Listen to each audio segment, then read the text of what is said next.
Parti du peuple, parti de la majorité, union pour la démocratie et le progrès social.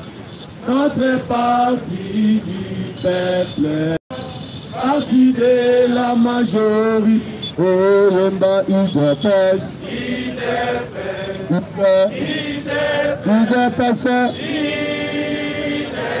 Oyemba IDPS,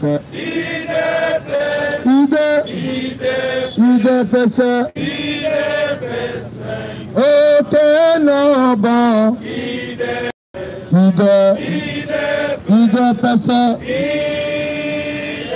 Oyemba IDPS, IDPS vaincra debout. Debout combattant de l'IDPS. Militants. Militants pour la démocratie. La liberté des pouvoirs. Qui sont l'émanation du peuple debout. Debout combattant de l'IDPS. Militants. Militants pour la démocratie. Et la liberté du pouvoir, qui sont l'émanation du peuple. Oh, IDPS,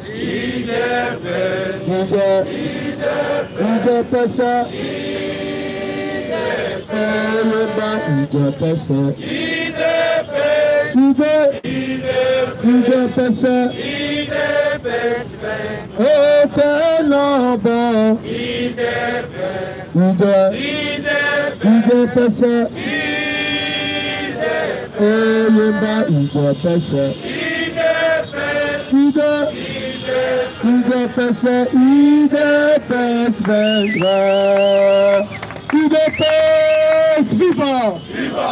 Parti au pouvoir, viva! Viva! Parti béton, viva! Viva! Viva! Viva! Tshisekedi, héros national, le père de la démocratie en République démocratique du Congo. Fachibé! Fachibé!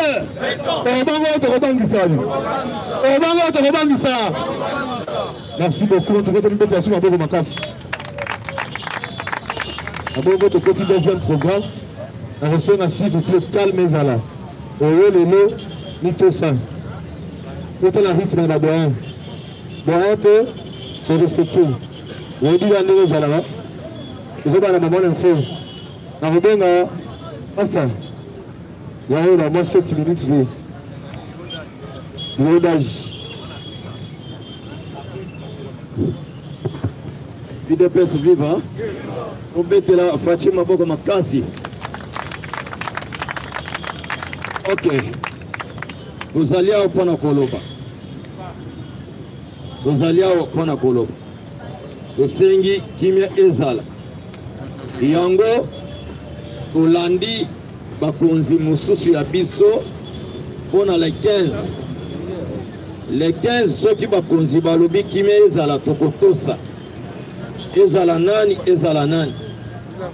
Ceux qui ont cité, Yomokonde Koyeb. Mais Nanzela Tokozala na bakombata, o toko surveiller Zela nyonso ya ville Chassa. On a Koyeba di désolé. IDPS viva. Donc on a une information moke. Et Tokanisaki que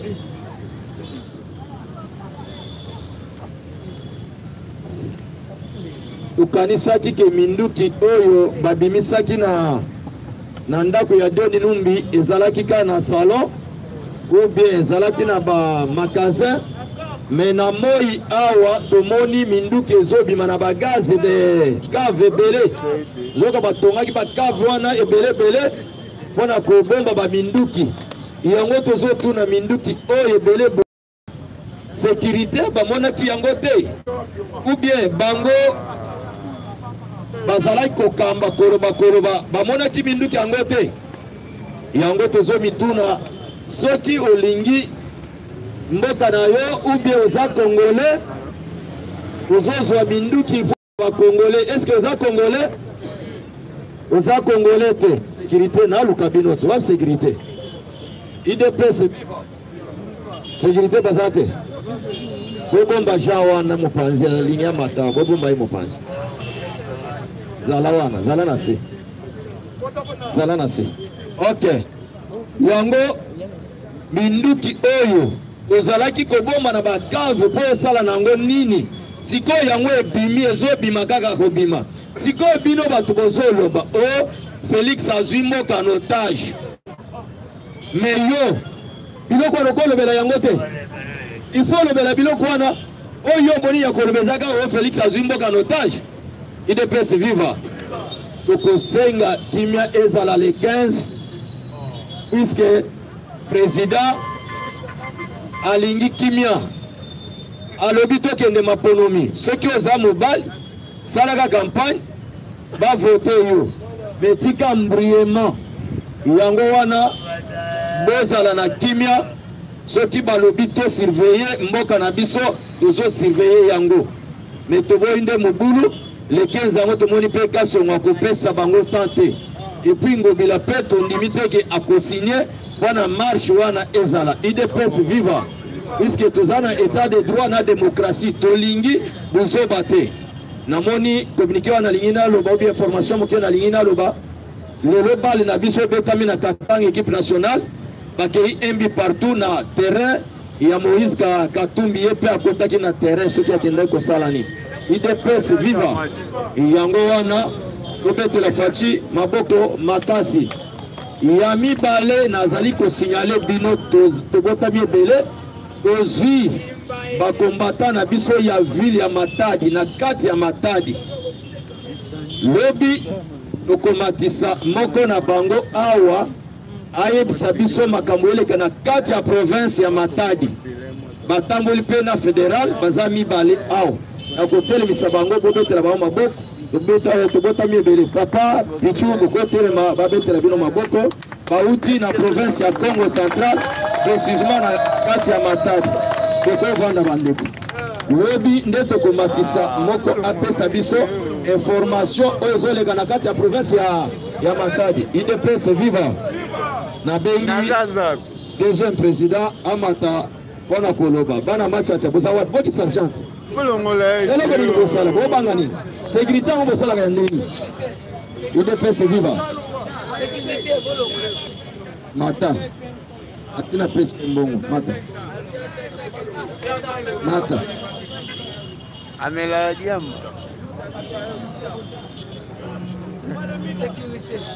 IDPS viva Wachibe bomba mukwa Felembowe Mata toza malili troneti toza awati les 15 bisonyo senendele les 15 bisonyo senendele combattant oza ata oza sentir binote oza sentir binote les 15 bisonyo senendele les 15 bisonyo senendele mais mitindo ezakarama au sala effigie ya IDPS cité tozo kende neti ba peuple ko olongoli eloko nyonso ya IDPS na nzoto ezala te mpona yebi banguna babongisi makambo na ba tokosukisa bango me ntango oza kuna sisteme alumbelu motemwe oyo ekeya tozo kontrole oyo tokomona na des autres tokangi ye tokotike na maboko ya polise IDPS vivo Fotibe awa nazobwaka deja mbela na ministre intérieur saila biso musala makasi kende na bakongo eloko ezoleka na bakongo eza soni balongoli bafoto ya chef de l'état foto ya bakongo nyonso mpo naza na bakombate na nga bakendaka lufu information bapesi biso tozala lisu likolo ya li ministre intérieur yo moko so oza na tembe kota bakongo makambo ezosala makunda na nzela wana nyonso tina matete eza soni mune toza na pouvoir kende tala makambo kuna batie foto ya Kabila batie foto ya mwasi na ye kotaba Congo ezali soni yango nayebisi yo boye nazala na bakombata na nga bakendaka kuna ezali likolo ya li tolobi kita kuna yo moko omona makambo eza kuna eza eloko ya koganga po aner musala ezosala kuna eza te naso sepela mingi po tous les dossiers eza na mesa ya mokondi mpo na nomination soki mokondi aye bandela biso nomination batu oyo baumeli mpo na diplomatie bazosala eloko te baambassadeur soki tozaka na ambassadeur wana mpo na diplomatie toza na échec ya munene esengeli baambassadeur wana bakende libanda batia baambassadeur mosusu bango nde bazosala lobbying bainvesteur moye bakita na Congo eza te bazozonga kuna makambo osolola eza ya bango intérêt na bango IDPS vivo Fotibe bomba mukuo selembawe obiso toza lisu ya mokonda mboka soki tomoni mabe tobela yango andire ndenge eza boye baministre badepute 2023 tokene élection mais kati ya mboka na bino bosala musala ni eza te botiaka maboko na baposhi na bino eza te parti IDPS bino moko ntango président engage bino wana bozonga na bamboka na bino place bouta bosala soin eza te to wana kotanga kombo ezopesa soni na 2023 ozozela bato wana baya kopesa bavoi bakopesa voi na kalite ni po ozobongisa te kote outi bongisa tous les ministres badepute zonga kote outi kote opesaka nde bavoi kote oposilaka po musala ezala kitoko IDPS vivo Fotibe lelo bakangi batumiba oyo ezaki ya santé ministre finance na budget ne bakangi bango na prison mpona makambo ya ancien ministre ya Eten Longondo bazolandela sikoyo bato wana bazwa bango mpo kala mingi te baosamba andezo wana ezalaki bato ya ancien ministre Yeteni oyo nde bakangi lelo mibale IDPS vivo Fotibe tosepeli mpona ministre na biso Tony Mwaba eloko eseli mpona examen tobetela na maboko mokie mpona etandi ya RDC eloko wana esalaka mobulu me lelo bana 6e basilisi bazame leta eza na toyoki bawawawa te mpona nini ministre ye moko atelemelaki mopanzi na ye atie rigueur tous les ministres bazala bongo soki baza bongo na nzela elezala kitoko donc tomoni okangeza te topesa mpe mikro baprésident mosusu bazali IDPS vivo Fotibe bomba mukuo selembawe na opesa numéro ya telefone nanga plus 243 85 44 97 72 7 na sou plus 243 85 44 97 72 7 na sou nabengaka bato nyonso baza invité baya na kaluka na 6 bakokutanga wana kartese nga nde naza lideraka kaluka abu Résidence Patience, puisque Salim Kabunda et c'est là-bas au camp.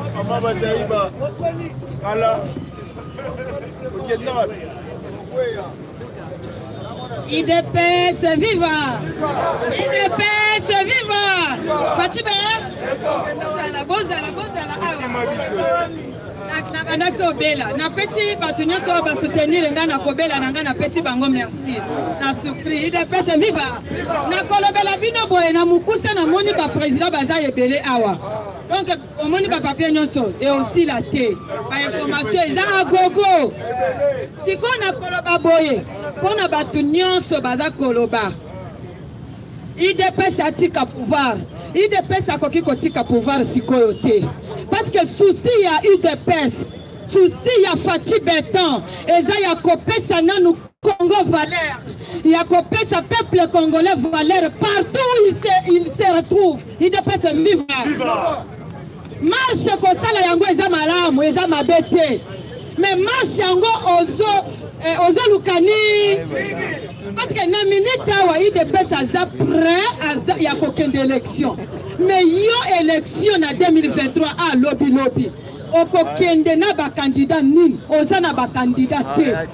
la kisa biso ba candidat oyo okoki ko aligner ça c'est un de deux oza na moyen te ya kosala campagne IDPS viva biso IDPS mwana bute Augustin Kabuyi bomoni ndenga asali ba tourner na ye awa atamboli ba Congo akei bandundu mais yo okei wapi tu n'es pas prêt pour aller aux élections oyo toza komona eza distraction IDPS viva soki eza na mutu oyo aza kolinga ke mboka na biso ezwa valeur mboka na biso esala makambo na ndenge esengeli eza Félix Tshisekedi élection ya tour oyo tolingi teke à gauche ba murmurer à droite ba murmurer Félix alingi biloko wana te et ceux qui ont lobby que Tshisekedi aza na kati ya seni lokota mune IDPS viva otala bino moko ndenge RDC na toute l'étendue du pays na biso ba chinois baza ko exploiter ba matière na biso du jour au jour et puis na banzamba baza ko manipuler IDPS baza ko manipuler peuple congolais lokola bango baza bapa lokola peuple congolais za mopaya na mboka na bango vous pouvez vous imaginer Kabila. Vous pouvez vous imaginer mon paya na ndaku na yo, mon paya na mboka na yo, mais aza ko maltraiter yo. IDPS viva. Za banane. Kaka ba liste Kabila yemoko na batuna ye lokwa ba papa Fayulu wana za pendenge wana. Siko ya biso to botike la bango tante parce que tozi IDPS viva koyokana. Awa tozi décision, tozi mukano. Parce que biso ba peuple congolais de père et de mère kobanda ki koluka un jour de père et de mère azwa pouvoir pour Congo na biso ezwa nzela ya malamu eza boyete siko distraction ba chinois baza na ba territoire nyonso ya Congo ba chinois baza IDPS viva siko yoza koroba justice mais ba pays bino boza ko envier que eza na développement. Et s'est développé, c'est grâce à la justice que ce pays-là s'est développé. IDPS viva. Aujourd'hui, nous voyons la justice. Nous voyons Gilles Alingé. Otika basala musala na bango pour pays. Et comment ndenge tozo yo kaba pays mususu. Bakanga oyo parce que ndenge bazo kanga bango. Ceux qui ont moni lobby les 15 basi ba fixé. Procès, il y a ancien ministre Matata Mpo, papa Kendo Samba. Samba papa, ceux qui ont raison na yo, okozonganda. Si kon ndenge bazako sala wana, okomona Samuel Konda lobi non, kala Matata Mponyo. Nga sama na kokota na trésor public te yango wana mboka e se développa kabongo. Soki ba gouvernement babandi ko banga trésor public oyeba ke alire ya développement yango wana bako bakisela ba fonctionnaire mbongo salaire ndenge nini pendant que yozo détourner soki mbongo matata a détourner ya bukanga lonzo soki lelo sala kamusala na yango falinga kitole la nzala awa IDPS viva na koleka na information na tanga ngo mbangu wana ezalaki mo analyse Nord Kivu, les autorités militaires lancent Aucun projet de dialogue pour la paix à Beni. Pollution des rivières. Le gouvernement apporte 40 tonnes de médicaments et matériels médicaux aux victimes. Il est passé vivre. Sankourou, le vice-gouverneur, vite, l'IGF a audité Kuna. Parce qu'ainsi a constaté que peut-être Moutunaï a liboso a détourné. Mboka Nabisu Zakaka Bongo. Côté Kuna va détourner. Atuba Tubana Kotoyo ko détourné. Donc Zakaka Bongo. Mais Bambongo wana ekoki kotonga ba école ndenge to moment ya gratuité. Mbongo wana ekoki kotongela biso banzela. Mais ezotonga te pona nini? Parce que ezokende na poche ya bak. Vous allez voir que la vie meilleure, Ezako se retrouver n'a pas quelques individus à compter. Mais meilleure vie. Mais bah on y sototikali to bandako courir simana bango boss mopao. Il ne peut se vivre. Fati assis à démarrer, to pesa Fati chance to sambele laye. Tous les leaders politiques ba yebi que Fati azana changement ya mboko. Bitumba nyonso boza comment les distractions pour ba affaiblir yé mais lokola yé abunda pendant 37 ans a yebi ceux qui de personne à pouvoir te okoki ko yeba ba minduki oyo bimi ndaku ya un individu un déserteur lokola John Numbi il de personne vivre biloko na bozo yo kango menga na moni yango mukolo bazo kende ko de paye ngana banda ko kende ville siko embouteillage ezalaki ya makasi. Kaka veni to kotina taxi ngana yebaki résidence na yete to kuti ba sode belé awa o e pa John Numbi biloko nyoso bomoni wana biso to moni kaka minduki ndeza laki libanda te kaka biloko andako ide pese viva mais soki ndaku wana ya bandaki ko habiter wana te mais oyo place abanda ko vendre ekozala ndenge nini sikoyo ba minduki wana peuple congolais to fongola miso ezalaki yakobo mabataba ou bien yakobo mabatu lokola ngana bino. Il de peut se vivre. Autant là-bas étranger makambo ba yeko tikela biso nako. Bakende na bango. OK, nazo avancer. Le gouvernement va bientôt doter les professeurs de l'INIKIN de JIP oyoki bino moko. Bazo pesa bango. Est-ce que Kabila sa pesa bango? Est-ce que matata mponyo na tangu na ye na babosha ba si ba pesa ba professeur ba JIP? Il de peut se vivre. Là-bas, un agent bomi et pas policier, ba policier to sengi na gouvernement na biso atala makambu ya ba policier. Oyo tozana ba policier te. Tozana ba policier ba la réforme na la police. Ba ba bombe ba kende kanya makasese. Il de peut se vivre. Pollution des rivières. Mama Eve Bazaïb va coordonner pour na makambuana na assemblée samedi. Le procès public de Matata Mponyo s'est fixé le 15. Et cause à la public total ango à live. Il est procès viva. Oleki. Ah wandenge to le pibino que na chité tala ba combattre ba zebele.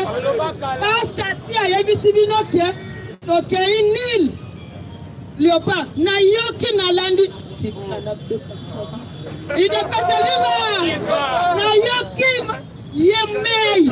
yemei ensemble. Pona batuna yeko.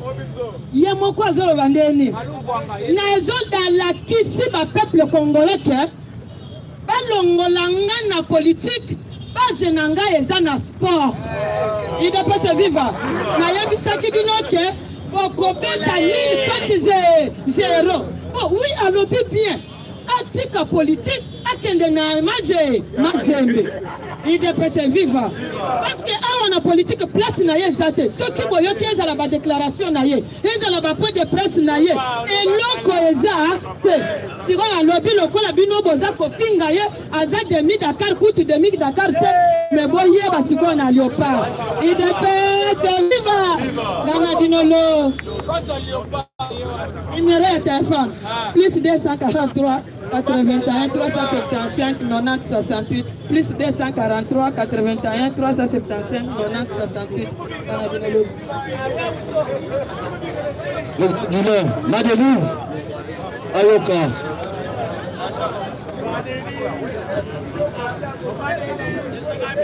UDP, c'est vivant. UDP, c'est vivant.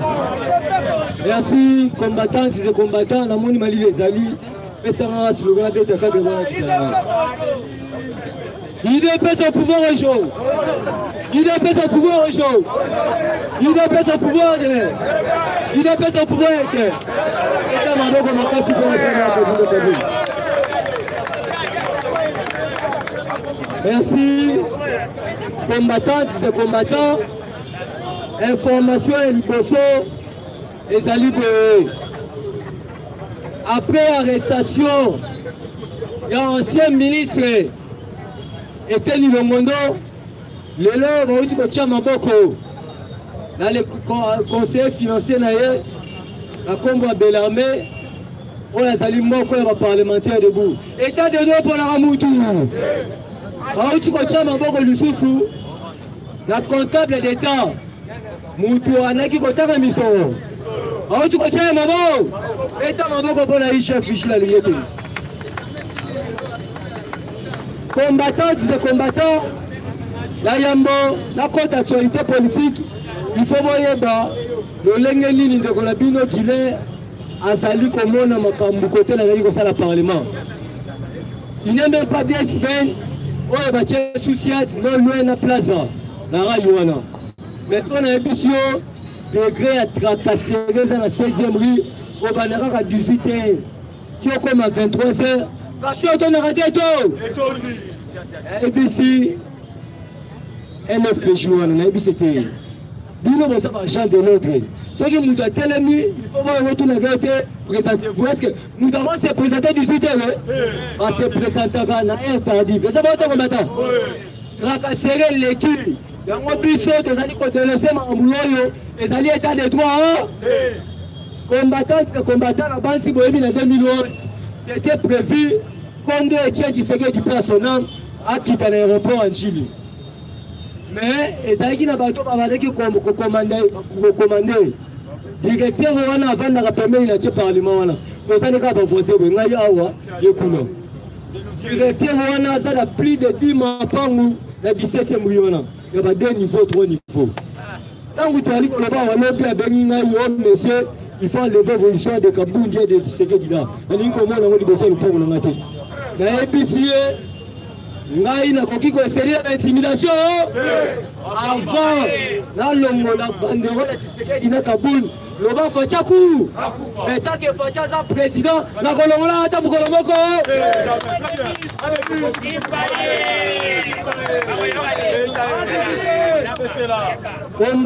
combattant yemoko basi na ye na bana na ye baza na Londres na EPC lokola za diaspora ba combattant diaspora pe baza soko meki na kobe ba ko visiter na kuna Londres c'est pour te dire que ba mataba ki na kolongola parlement combattant de combattant ce qu'on continue à secteur il y a affaire foncière la base bon la radio télévision pour ali recette ou affaire foncière et ça dit comme ça la dernièrement ça fait maintenant 3 à 6 mois affaire foncière et ça dit qu'on continue à mais bateau va dire comme ça la musala wana ceux qui n'a évité le prix na bango va dire qu'on fout 1000 francs à la fin de chaque mois est-ce que ça dit en bazo fout 1000 francs va travailler va dire qu'on continue à la secteur parce que makamuneso et ça la sous ma côté makamuneso il na banque mais bon côté ministre Sakobi Molendo on s'allie proche INC on s'allie muta INC aningi futa badoko la biso ya foncière le link de sécurité et puis moi bango lelo et ça la conseil spécial collégial principal on s'allie nommer l'ordonnance présidentielle la mère étant à directeur cabinet du chef de l'État à Bomaka secteur wana à Bomaka secteur wana pourquoi parce que ceux qui me connaissent il y a une série bimbongo président bango yango tozali kosenga na chef de l'État Félix Antoine Tshisekedi kosengi na yo on nommé conseiller spécial collégial principal dans matière affaires fort parce que dans affaires foncières le chef de l'État n'arrive à comprendre le côté bon on est sur wana ezokende la poche ya ministre affaires foncières combattants et combattants toujours l'actualité politique ba été bato oyo babandaki koloba mpona Grand Kivu ntango toali koloba wa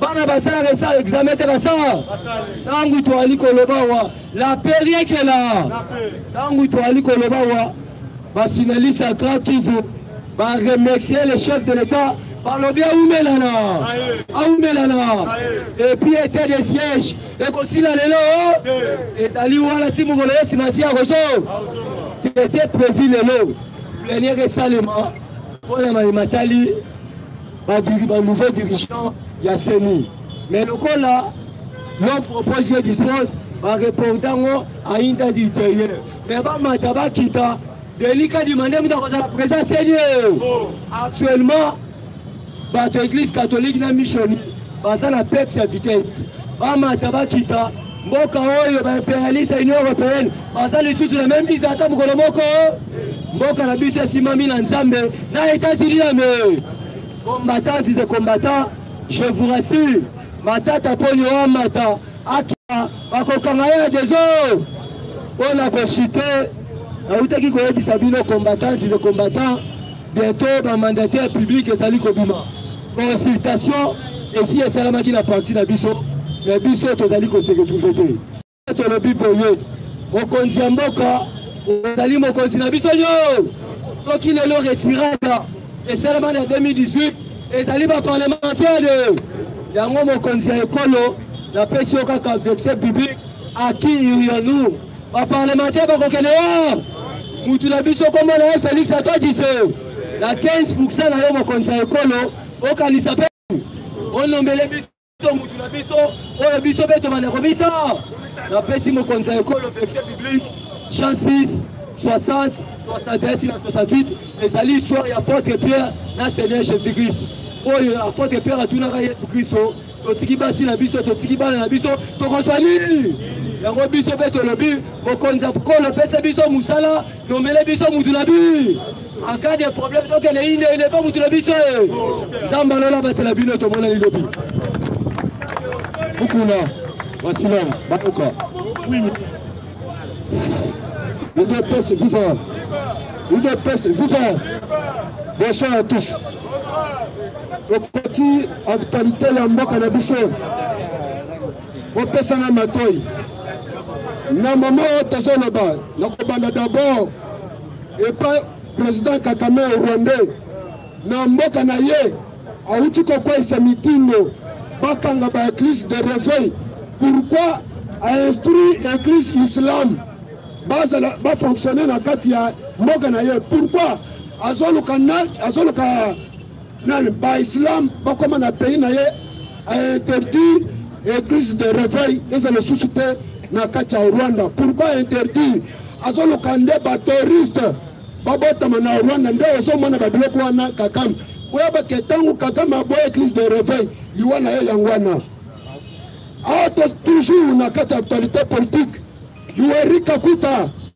awuti komodifie âge na ye selon constitution na bango elobi boye soki moto atteindre âge tel il fallait s'arrêter au postuler lisusu te na mama tokoloba na bino a modifié âge na ye c'est-à-dire a commis jeune pour postuler UDPS diva ozomona ba président africain oso pouvoir rezosi na bango te UDPS diva selon service Mossad ya baaméricain vérification na bango baluki vraie identité ya Moïse Katumbi bakei kodécouvrir que Moïse aza juif te mais omoni service à renseignement batrouvé que Moïse Katumbi aza te yebe cher combattant lelo Moïse Katumbi lobi selon actualité politique awuti koloba soki nga bavote na 2023 na kokomisa Mbuji-Mayi comme capitale soki nalongwa na Mbuji-Mayi nakei kotia na Équateur abeli libo UDPS pipa est-ce que bandeko na biso bakasaya basengi ete bakenda kotia capitale na Mbuji-Mayi à comparer état de siège na capitale pour le déplacement à capitale peut-être à la confusion état de siège na capitale ko mogoto pour la capitale à côté na Mbuji-Mayi il fallait ezosanga mbongo ebele mpona construction ya province wana nde ozomona Moïse Katumbi ebele libo nde alobi bientôt le 13 ye na ebeshele bazokende na département d'état américain. Pourquoi nakoyebisa bino ke Moïse agent de Judas ozobebisa mbongo pamba mbongo wana ekosila ata okei wapi okokuta pochibe nde ozomona Moïse Katumbi azobebisa mbongo na ye pamba azobebisa mbongo pamba eri biso idps tozosala politike bamosusu bazomela bo mosusu tozomela bo eri biso tozosala politike bamosusu bazomela bombe sikoyo tokoyoka na 2023 ngande kanya yo kanya élection na 2023 UDP viva remplaçant ya ambassadeur extraordinaire Mike Hammer aza déjà aye pourquoi parce que mission oyo bapesi Mike Hammer asa accomplir mission na ye mission yango ezalaki nini ezalaki passation du pouvoir civilisé na kati ya République démocratique du Congo nde omonaki Kabila aboyaki oyamba Mike Hammer mission na ye ezalaki yango wana nde Mike Hammer asilisi déjà mais moto aye ange de la mort yebe moto aye na Congo lâche-le avant ange de la mort aya bomoni baforce étranger bacommando baya nde omoni na kati ya délégation ya basénateur américain ange de la mort Mike Hammer azolekisa ye papa kota bacouleur nyonso avant yaki mpe azonga na États-Unis d'Amérique Mike Hammer aza déjà na ye azokoche yo yebe parce que avant opération bomona zoto ebanda abeta yebe cher combattant Mike Hammer bomoni mingi akendaki toujours na kati ya est na biso akei na est pourquoi asi déjà rapport akuti bagénéraux ya na kati ya est un général atongi 12 niveaux ya immeuble Mike Hammer akamwe alobi comment possible bamilitaire congolais awa na Congo basala baimmeuble ya 12 niveaux selala na bango ezalaka ya combien Mike Hammer azwi ya rapport susu ya baministre na biso ya gouvernement oyo baza na kati ya gouvernement na butu bakomi baterroriste oyo bazomassacre peuple congolais na kati ya Beni nde Mike Hammer aza déjà na rapport na bakombo ya baministre na badepute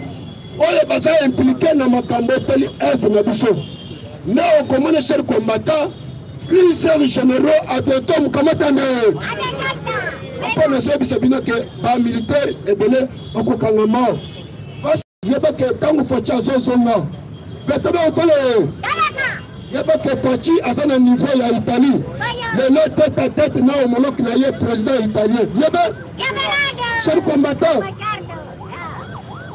bato ebele balobaki ke c'est Kabila qui dirige mais Tshisekedi mwana maye papa d'abord tobetela nzambe likolo maboko makasi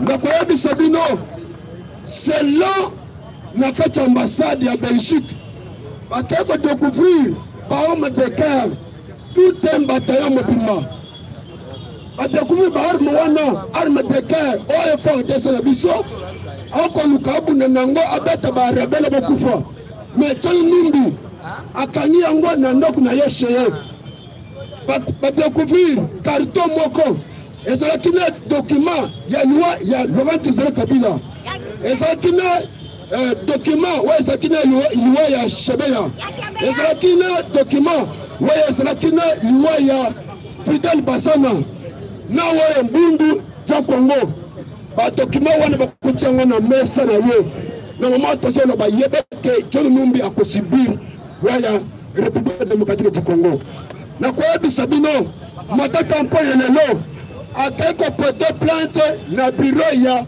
en Sénat. Pourquoi? Parce que boyabake accueilli ba livrer ye na niveau ya parquet.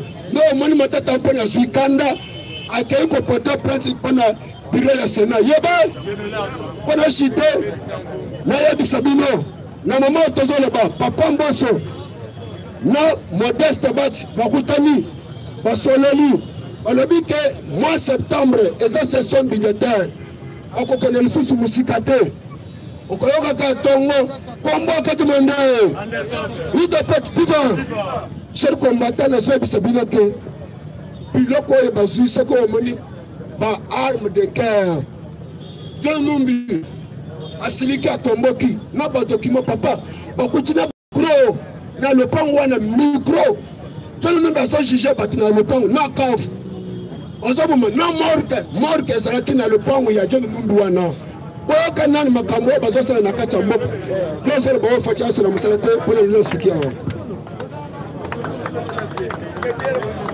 Bienvenue de l'IDPS. Marocain. IDPS viva! IDPS Tigalasa Bako. Ivi Vrave. Kabila na batu na yeba yoki mama. Bajonu nungo ba umona ba terminator ba keli bandande. Obete afati beto maboko. IDPS viva. L'isolo politique na Congo comme elengi na Fatibe.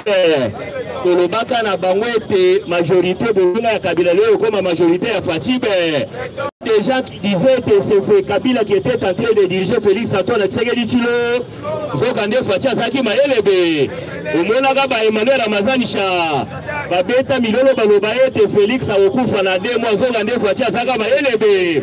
Na minute tozolo barabino, chers combattants et combattantes, compatriotes ya mboka Congo esengelo eba yete Fatia memi bango liko toyebi saka bango boye toyebi conservation ya pouvoir po tolobaka yete tokozala na yango ti moleso kozonga ezama sécurité toyebi lolenge kani ya kobatela pouvoir tozwa après 37 ans d'élite yango nde omoni baluka lamuka ya ba Martin Fwa na ba Moïse Ka bango na Kabila basangani bakomi mutumo ba président ba ucho lo balikamwa ya John Numbi IDPS viva. John Numbi azalaki véritable terminateur ya Kabila kana terminateur ya Kazembe azwaka ye pour écorger ba congolais ande. John Numbi était un pseudo général, quelqu'un qui était chef président ya Ligue des jeunes ya parti politique ya Inadef ya Kingwa Kumwanza metema ki azalaka nzuzu Kabila zwa ya pesa ki general ande musala na ye apesa ye président Mukuna ocho loba wa boye esengeli to mettre le posi lezi John Numbi na ndaku na ye azaki na chambre moko o azaki chambre moko interrogatoire IDPS viva soki bakangi ba chambre wana ataki micro jaune tangu makamtu bozoloba ezoleka na matoi na yande.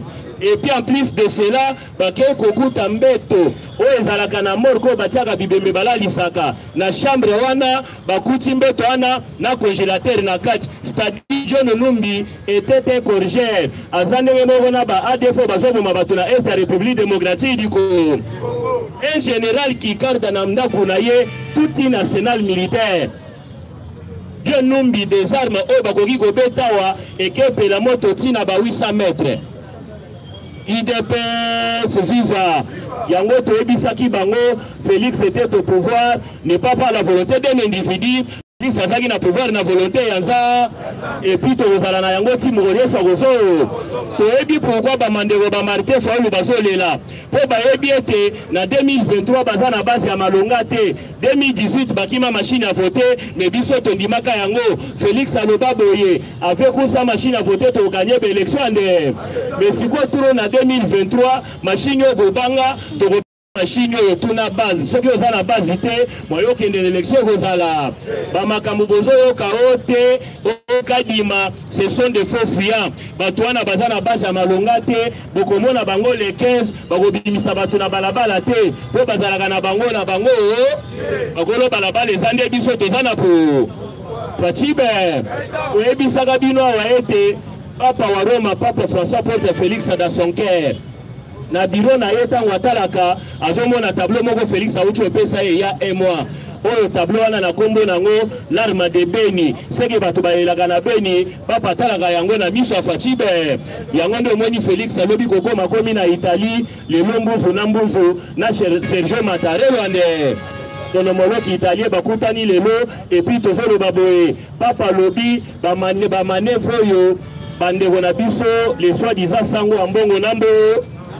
bazo sala na kati ya République démocratique diko kalate makambo na bango na nyonso kosi et puis na kimimbangu pona cité na okende na est ya République démocratique diko lobi ba ADF batakaki convoi moko ya accompagner bato convoi na kati nango zokande ba ADF bazaki pe na kati wana batumbaki lobi à peu près 14 camions batumbaki 13 voitures plus camions ya mnene moko et puis 14 baye ko enlever à peu près une cinquantaine de personnes mais tango ba FARDC na biso to beta ba FARDC na biso maboko makasi Mapinga ekolo ba prendre bongo bayaka te basanine bien que na kati na bango convoi moko ezalaki sécurisé babengaki yango bongo c'est-à-dire il y avait présence ya MONUSCO na présence ya ba FARDC mais basutuki boye bango na bakoti na kati na bango babomaki 4 personnes sur place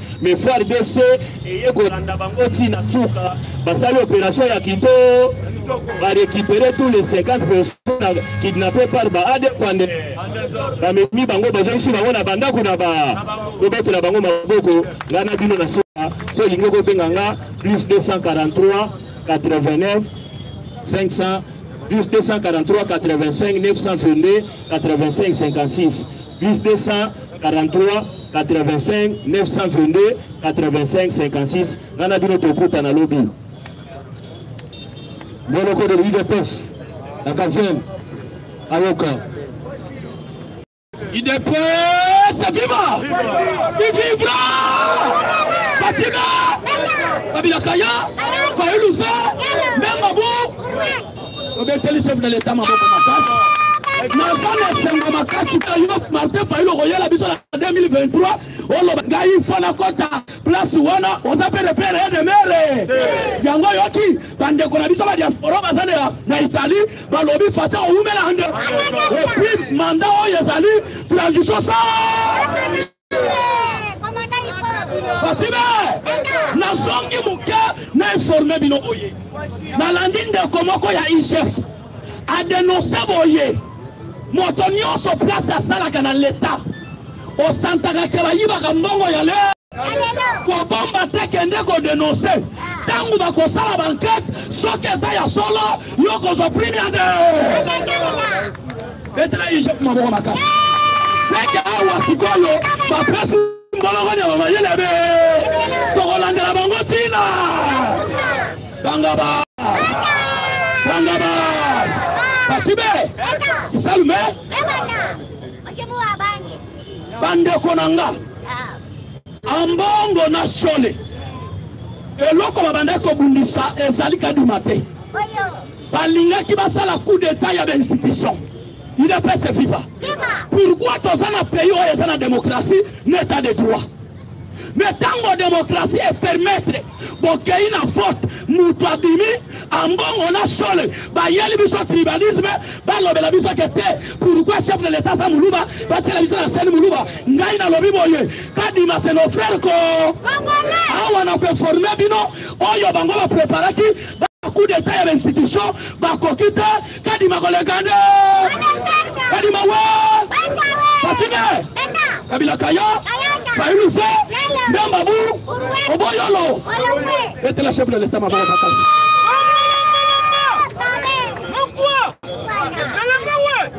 Eloko na koyabi sabino boy. Ni solo ya batu ya kabila bazama be. Omoni lelo Chantini Ngobila Mbaka. Oya zoko zo musolo ya l'État. 2,5 millions $ américains. Pona ko réhabiliter banzela nyonso ya Kisasa nakini bopeto boyeto boyete mais lokwe kamusinga ngobila biso sandu papa na koti lelo na sandu eloko ezosala makuna ezali yango tokosenga na mukonza mboka parmi bato kabila oyo batikali bazo combattre visa chef de l'État ngobila azali na ka kangabas papa ina betu nous sommes bien quand on a fait ça voilà parce que Fatia qui est de père et de mère alors même de Konanga Ngobila zandu na salamité. Lelo aye ko lancer ba travaux. Ya nzela ya bongola yolo médical. Banda bakanga nzela wana nzo ngobila sala na musalate. Awa bambule zoya. To tunana. Tolo ba vérité. Est-ce que mutu ya boye? Toko betele maboko? Est-ce que mutu ya bo toko tala pour pona ye? Si ko na zo tuna bina base. Bolingi ni pona jamba bila. Bolingi ni pona jantini ngobila. Fatime, Kisalme, Oyoki ndenge base kanji, Ngobila liba, Ngobila liba, Ngobila liba. Ako kende libanda temena selemba we. Mukwa, selemba we. Fatime, Fatime, Kabila Kaya, Faïnouse, Membabu, na loba kiboye. Mutu oyo malufu angoyo bosomona. Lokola to annonça qu'il y a azali de père et de mérité. Bango basali déjà bloqué na bango. Et puis ba kitaba mata. Loi ya tchanye ko sala nini? Na lobby boye. 2023. Nous devons postuler na présidence. Il faut ça de père et ceux qui ont ça de père et de mérité libre. Awana ko sinale ba combattant. Massacre salama na Yumbi. Promoteur nango zali Gentili Ngobila et puis ndanga sawana bosa la souple Ngobila si abandu ko financer batumbongo okeba ba combattant pembeni ya Ngobila ozu poisson et talio. Nous sommes partis au pouvoir to bundali to ozomi salande sati aso bunda pona biso nyonso ba congolais pampangi na betu mutu ya kusabenu akendaki na Italie pra sololi na quelques investisseurs. Balobi bazoya ko investir na kati ya mboka na biso yini compagnie oyo kozala ya Suède. Pe ba ko engager batele. Nyonso wana ezali na vision Fatime. Siko nyonso to boyi Fatime ko mboka na. Kisalume. Bapangi na betu mutu batamomika. Ngai na binolo.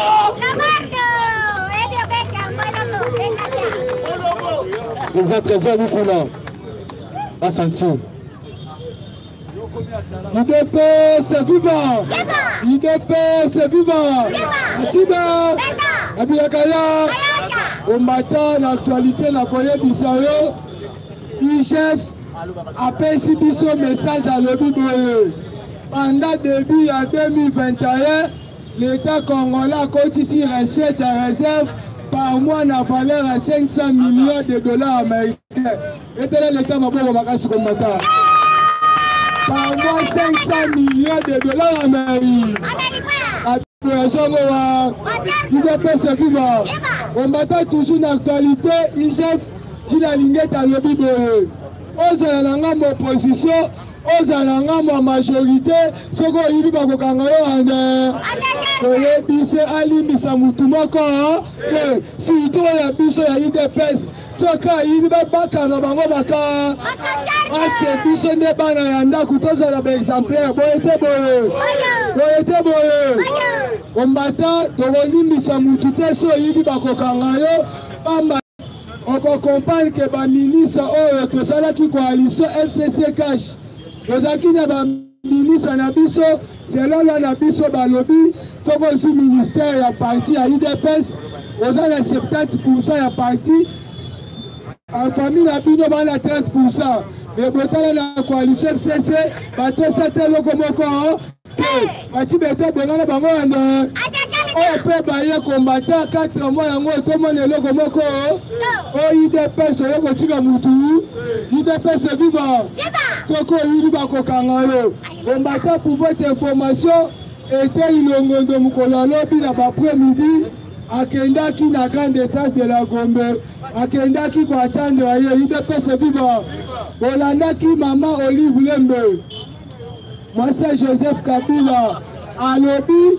kokanga était ilongondo ezali scénario combattant ko comprendre que maman oyo amesana na mobile na ya tumaner IDPS viva akoye bisabino Kabila tumaner mune akose biso Kabila za soldat zo azali civil mune votre information Kabila ya na mboka oyo bota la veste Kabila ya nango chef d'état-major ko la veste wana chef d'état-major futa makakito na Kabila ya na Congo la veste ya 4 boutons IDPS viva chef d'état-major za bongo civil mune pour votre information Kabila na pouvoir na ye akanga combien de généraux IDPS viva pour votre information mukolo lobi 11 militaires na 8 policiers ba condamné bango à 20 ans de prison IDPS viva akangi bango pour la violence mais on comprend que Fati Beto azali na 2 ans au pouvoir et généraux na prison et puis ba généraux wana ya Kinshasa te mais ya province kuna na zone minérale bakangi bango ande Kabila azali civil mune abunda te combattant ba yele biso mascara et Tshisekedi wa mulu malongole tenu na 2005 IDPS viva Kabila yele biso oh je suis chef d'état-major général président Tshisekedi a ébissé la République démocratique du Congo, soldat du Charaté. So lingo postulé le mot la tenue en Kabila le rata sali. IDPS viva. Comment le mot gangaba? Comment le mot gangaba? Atiba. On va tuer le mot. IDPS de l'état bon marche combattant. Kabila sali tumane munena karata ministre moko yango moni olivule bazo confondre biloko wana toyebise ete ilongondo akita mata kosala prison na asenga kilo biba pese liberté provisoire bayebisi yebe okomesana nde yango tozoyebisa bato FCC boyebe kala te bokona jonde parce que bakangi ya biso CG kutu akenda ko répondre convocation et bongo yo matata po no yebe soko keite to ko ya biso moko ba combattant unité tina prison to ko sala justice biso mo soko d'abord to ko memona na parquet na makasi o sami ande IDPS viva osala na l'état congolais combattant mboka na biso tozali na ba voleur millionnaire ezali soni ya maka koyibaka ba million mais mbongo emonanaka IDPS viva combattant na koyebisa yo Maman Denise Nakeo, la première dame de la République du Congo o asalaka musala na bosolo o apesaka bana lipa a protéger pe bango bali yango ande koleka oyo atiki na tongo na poko atindi bato basu yango IDPS viva Maman Denise alobi boye na baoso bakosala examen d'état oyo akozwaka 85% akosepela nde ozali na ndeko na oyo azali kosala yebisa sambela mi ombata pour examen otioleka le président Mosso afutelaki tous les finalistes ya province ya Congo basali examen ya tout ya ofo etela Mosso mabona makasi kombata azoyebisa yo foyini bakosa biso na mboka oyo ke bazali bato abandundu kombata mate foyini la dirigeant na mboka asala na Kabila 10 ans de 2006 à 2016 kombata nazotuna bino foyini abimisa lo nini kombata ayela biso batala bayingaki baintimide Fati ndenge baintimide Kabila na bafoncé ya macro économique na bafoncé ebele mais Fati betalakisi bango ke français ezali eloko mate foyini 10 ans na parlement ata moso moko aloba koboma bato na este bandi lelo te yolasa l'assemblée boye na boye ozalaki député na assemblée wana oloba lelo koni IDPS viva azali bamatere na politique baya na IDPS bayekola politique maka kombata na suki wana toze bele kombata walinga rejoindre nanga plus 243 90 95 19 851 trésor mukuna okuta webi président Olivada Olivier Asante. Wete. Simba e. Bomba.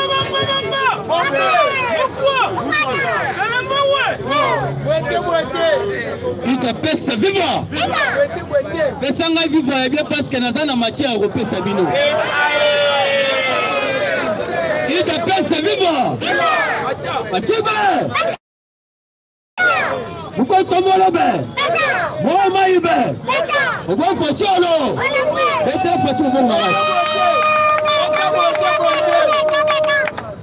Lelo tokosolana bino na oyo etali ba amba uchu kokanga na ndako ya John Numbi parce que ezalaki déjà coup d'état bien préparé sikoyo bokososola et pourquoi chef de l'état a fait le déplacement à Kenya na Italie il te place vivre. Qu'est-ce qui se passe? Mais c'est John Numbi était déjà bien préparé na ba arme oyo ezalaki na ndako na ye parce que ezalaki na commune ya Gombe numéro 5 avenue des Oranges. Chef de l'état azaki drone en complicité avec Ekliska. C'est pour cela au monaki ba prêtre oyo ba bandaki kosala ortolobi ba sortie médiatique et politique.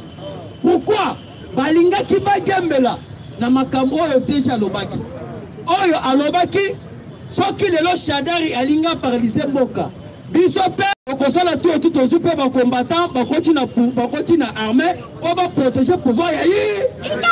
C'est pour cela au monaki John Numbi na Église catholique ba salisha na bango en complicité avec Kabila na Katumbi bazui ba jeune ya Lukuta ba lotisi bango ba polo ya chef de l'état ba ke kuna et pas ya ambongo na ba machette ba sakanja ambongo ba ke tala maloba ya secrétaire général ndenge makamoko moya de façon que soki affaire wana salama directement va profiter pe ba bimisi ba arme ba sali coup d'état. Et en plus je vous dis ba arme wana ezali des armes de guerre soki au ozokende jusqu'à temps soki lobi mutu kana ezali na mutu kana ezali ya blindé ba beti mutu kana ba beti etikali lokola poudre. C'est pour cela ezali ba arme moko très sensible. Mais comment ça fait-il nous aujourd'hui dans notre pays les gens parlent de l'insécurité qui est à l'est du pays mais tout le monde est un individu qui a possédé ba arme de guerre ezali lokola logistique mobimba na kati ndako ya mu. C'est pour cela bitumba oyo biso tozobunda ozobunda bitumba oyo pona un individu mais tozobunda bitumba oyo pona intérêt peuple corps. C'est pour cela na cop na bango mokonzi mboka tango kiti na Italie. Écoutez pour ba bato na bazana jabo biso ba parlementaire de tozana na jabo te mais bango bazana jabo uti epa ya ambongo tini message na Italie à lobby. Nous sommes malmenés dans notre pays compte tenu un régime actuel. Nous sommes en insécurité compte tenu un régime actuel. Il te passe vivre. Un message en bon qui en Italie a Jabo. Mais na Jabo a qui et je vous dis a échoué. Président de l'Italie à lobby, nous réitérons encore notre confiance. Il y a qu'à coopérer avec l'Italie et la RD.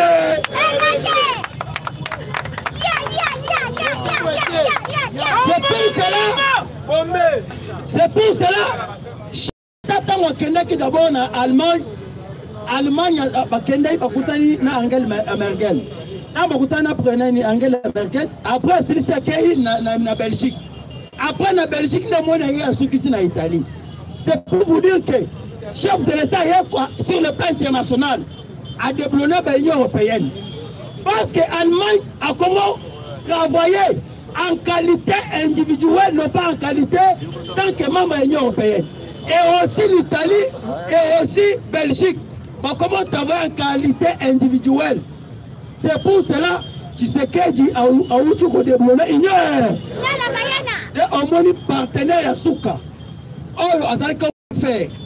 Il y a Paul Kakam. Et tu as qui Italie.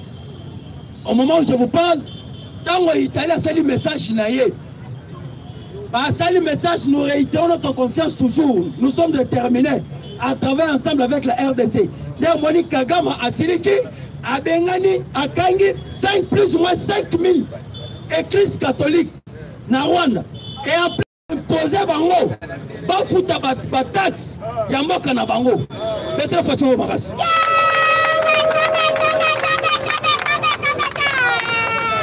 Il ne peut se voir. C'est pour cela Félix Tshisekedi est un politicien et en plus Félix Tshisekedi est un diplomate. Pourquoi? Le président africain a pensé que prendre le pouvoir, il faut recourir aux armes. Mais Tshisekedi a une nouvelle idéologie. Pour son pouvoir, ce n'est pas recourir aux armes, mais il faut appliquer la diplomatie interne. C'est pour cela au moins il sur le plan international diplomatie. C'est déjà par terre. Non, Tshisekedi est entouré par les Mobutistes, non les Kabilistes. Voilà selon Katoum. Mais biso tolobi Kabiliste c'est mon et Liboso c'est Mouska. Imaginez-vous, on pouvait à l'est du pays. Parce que son minéraux vendus, il y a RDC et pas les Chinois. Lorsque le ministre provincial Yamin a zone konyata makolo na ye na zone wana ya ba Chinois ba yoke ministre zo ba kangi a société ba kimi balobi ke konyata awate. Imaginez-vous notre pays et comme le kola mboka ya ba paya. C'est pour cela que nous sommes déterminés ya kusoni karantina sur Fatiba. Et au moins to bandi déjà to bali carte ya justice. Parce que quand on a besoin de appliquer justice. Pourquoi? Tous ces gens que vous voyez ici, ce sont des mafieux. Bateau sont wana, azaba mafieux. Le lot, quand on a le longon, et ça ne va pas citer. Parce que nous sommes dans un régime d'où on a mis un bon état de droit. Mais, d'abord, on a qu'on a besoin. Oyo toboti mwana oyo tobengi ministre ya santé et le longon. Et bongo yoza mupanzi kuna tokola koloma wa c'est pour cela tobandi d'abord na eteni mais après eteni longondo kozala to ya batunyo soso mona wana so ya liboso biso tozo kanga so oyo tozo benga na kombo ya Moïska parce que il chef sur terrain na Chekamine azo audité ya koyeba seso à partir de 2012 jusqu'à 2015. Je suis sûr que Moïse Katumbi a commis. C'est pour cela au moins oh, justice est comme sélective. Mais le temps on ne parle pas. C'est pour vous dire que vraiment état de droit. Parce que l'état de droit est plus pire que la dictature. Il te perçoit. Au contraire, tu sais que ça qui bien. Mais moi, azali plus pire que Tatana. C'est pour cela, dossier Yamata Tamponyo, ce n'est pas le procureur général près de la Cour constitutionnelle qui est censé juger Mata Tamponyo. Le procureur est là pour une infraction. Mais mon droit est censé juger Mata Tamponyo à Bazali, juge la Cour constitutionnelle. L'un Cour constitutionnelle est contre la plénière. En contre la plénière, baluki baponi mutu oyo akoki kozala habilité à juger Mata Tamponyo. Et je vous dis, Mata Tamponyo procès na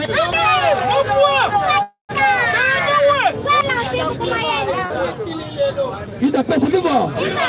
Pas ceux qui te penser à Mata Tamponyo, ça doit prendre du temps, comme je n'ai pas beaucoup de minutes. Donc continue à verser à Seni parce que les dossiers oyo biso tozo tale la ngoto bete la ngosete. Il n'a pas de voir. Pourquoi la mercredi, Jean-Marc Kaboun et aussi Batiloukop, et aussi Mosso, ils étaient ensemble. Babanda qui consolola nao eteli enterrement ya Denis Kadima comme président ya Seni.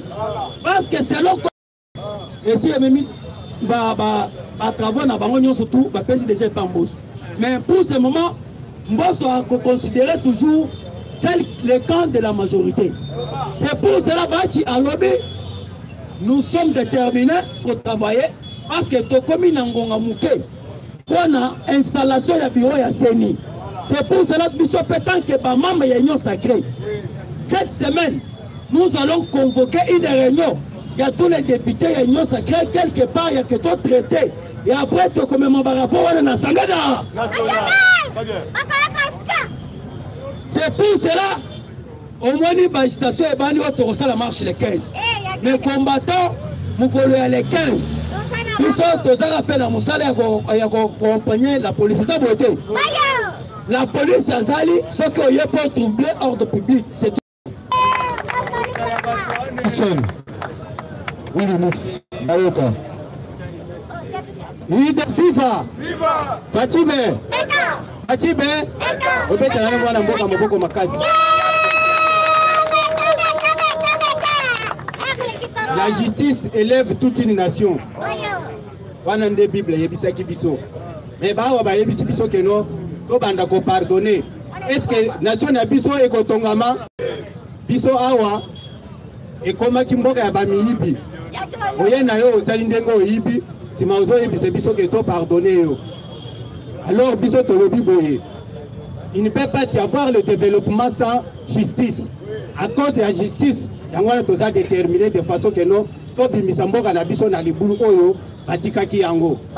Mais il faut baye ba moto ya memaka maki abundaka te aswanaka te. Na 2006 bakosaki biso. Wonga na za momemi maki. Tokomi na 2017 akomi koswana abengi katumbi ono aza jida abosanaki keno azalaki momemi maki. Tokei na niveau ya justice.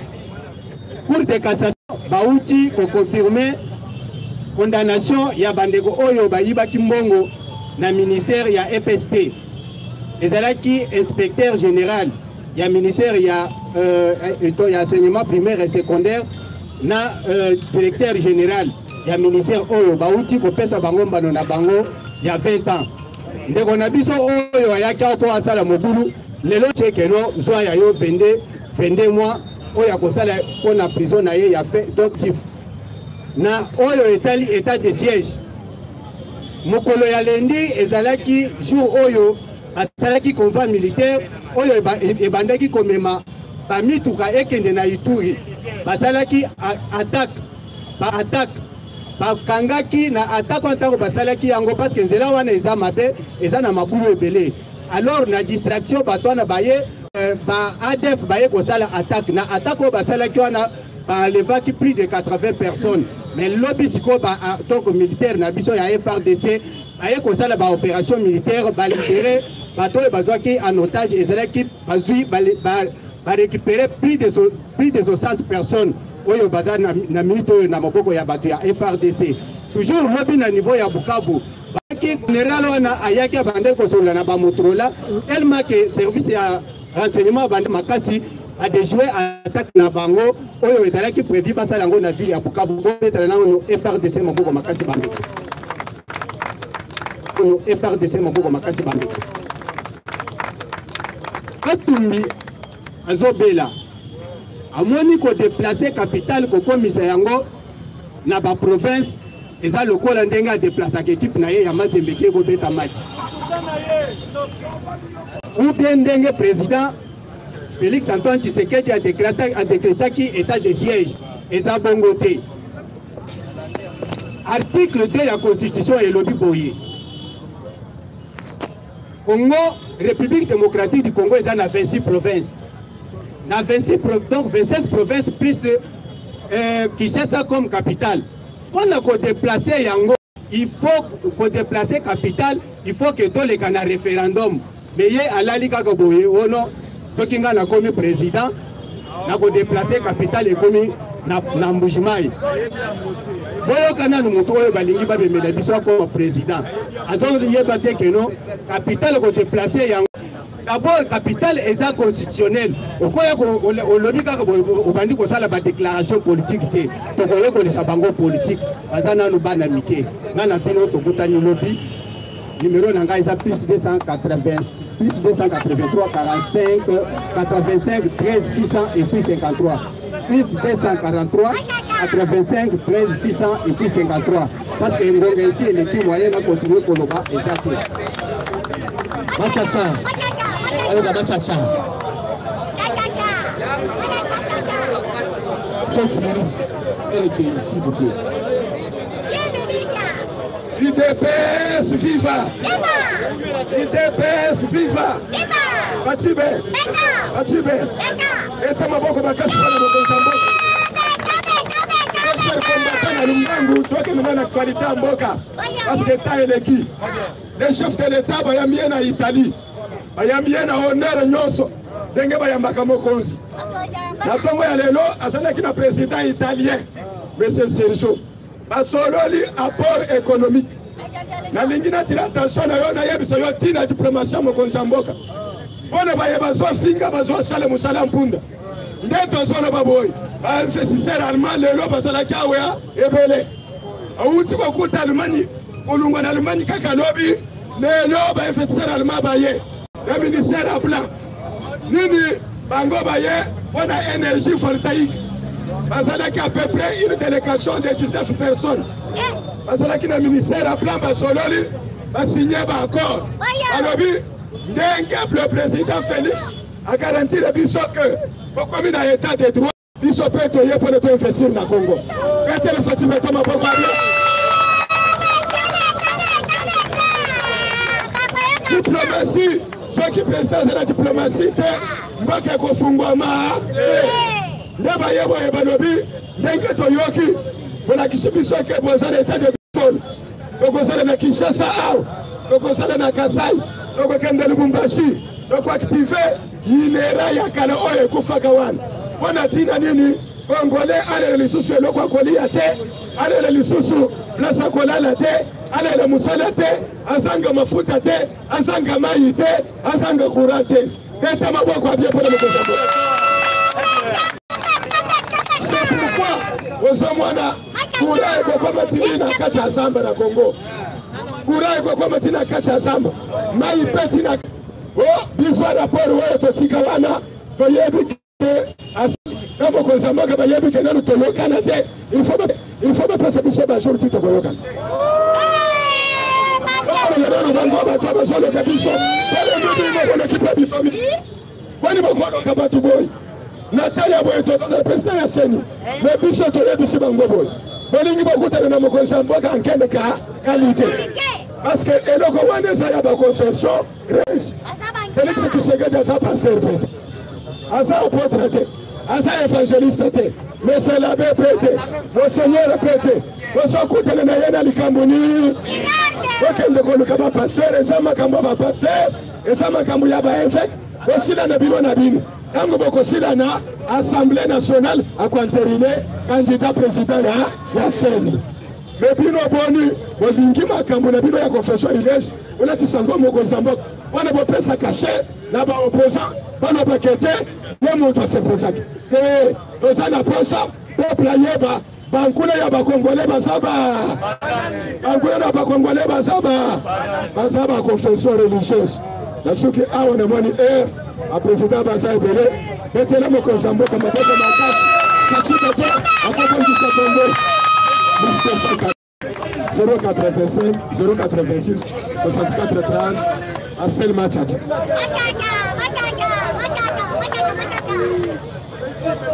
Merci de l'UDPS.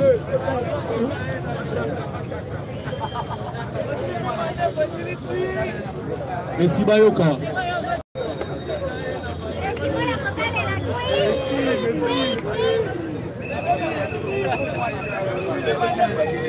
UDPS viva. Bonsoir à tous. Mwana mame, mwana mama, mambu maso, UDPS viva. Elengi nanga ya komona kombata ata match ayopa eke MM azaka ka déterminer ya koyeba info ya mboka na. Match ezalaki ya DM ba demi Dakar ba ibi biso bimo. UDPS viva. Mais bandeli ya match omonaki déjà présence ya Abeda Choua ça ito sarité. Quand to moni to décourager to bi awa mabeko. UDPS viva. Si matoe komona ye moko mutu atwa pays na kache.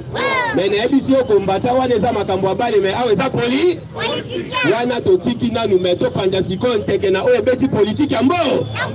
Président lelo azalaki fara na Sergio Matarela oyo aza président ya ita soki olandi na rencontre na bango balobi nini IDPS viva baye mpona koconsolider relation entre RDC na Italie. Pourquoi terme consolider IDPS viva?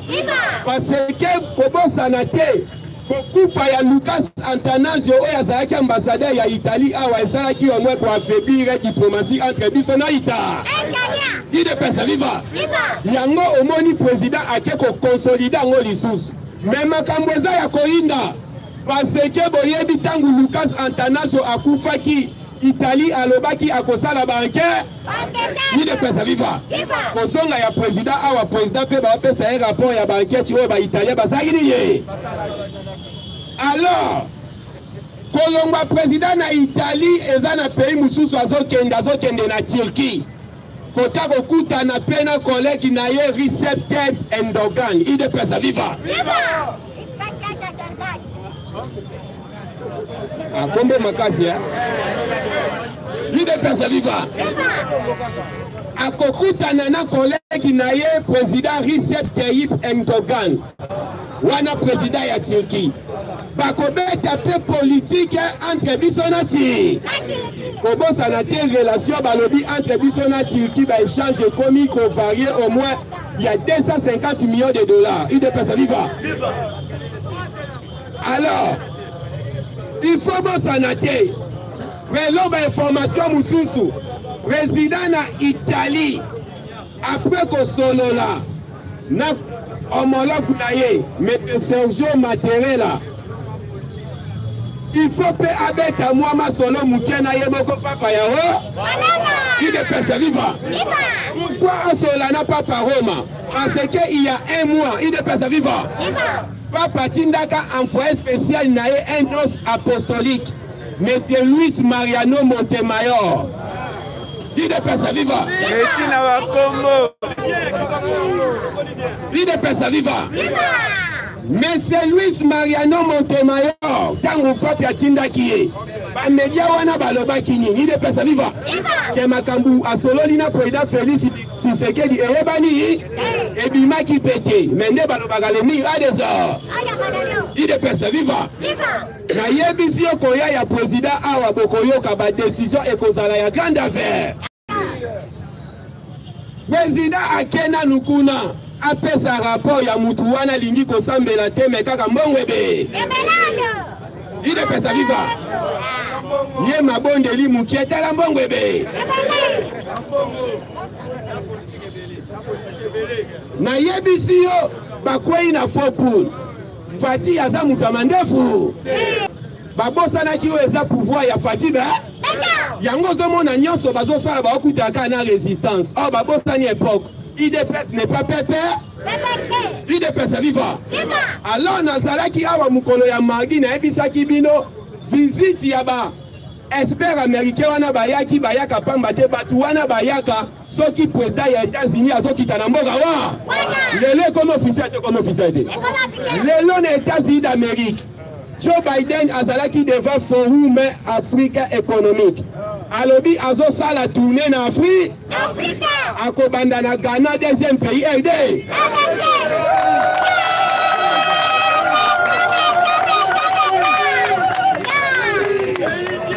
IDPS viva na yebisi yo 5 pays Ghana RDC Nigeria Kenya Afrique wana 5 pays oyo Joe Biden azotambola délégation wana na lobaki yango depuis lundi bayaka pamba yango moni baye na ba équipement moko sophistiqué ti yozolala lokola likolo de bake likolo batu bazotala azotala likolo de ndala IDPS viva yango il faut comprendre ndenge nini John Numbi ba découvrir biloko eza na ka bolandaki il y a des avions oyo eza ya reconnaissance faciale na 10 tonnes statiques yango nde ezosala musa Chantilly Ngobila pa inga profite nango oyo batwani kobando mata ekanga miyibi batwani na yo somba ya yo mo